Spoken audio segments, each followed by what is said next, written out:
And this is like the interesting fork in the road, because there were two ideas that I had, and I was leaning one direction, but I went in the other direction. The idea that I was leaning towards was called The Last Gasp, and it was about two brothers who run a gas station in the middle of the desert, and sort of you've driven past these places like this, sort of last gas station for 100 miles in any direction.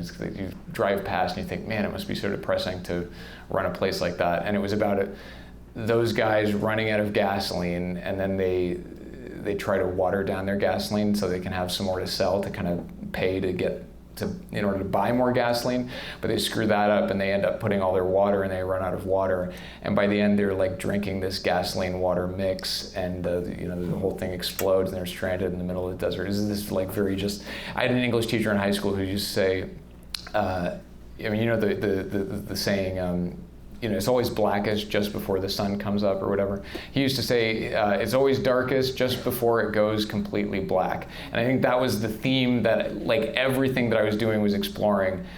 And then the other idea was head over heels. And I told these two ideas to the girl that I was engaged to at the time. And she loved head over heels. And she was really, really into it. And she thought, oh my gosh, that's so sweet.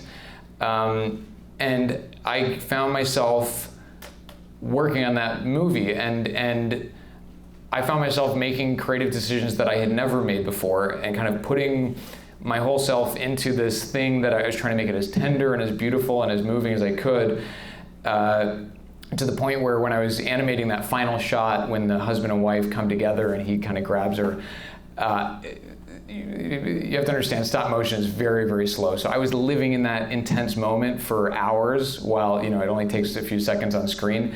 And I was crying on set, like in that dark room, just like kind of feeling the emotion, these two characters that are just, it felt like asymptotically coming together, but still not quite touching. Oh, those hands are so close, but we're not there yet.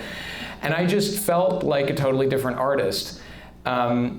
And so this was the first seed of what kind of changed my mentality about filmmaking. And it was realizing that like, I'm a totally different artist depending on who I'm making a movie for. Because all these other movies I was making for myself and for my own taste, and for, I suppose, wanting to make a movie that was tough or something. And now I was trying to make a movie that would make my girlfriend cry. And it was a much better movie than what The Last Gasp would have been.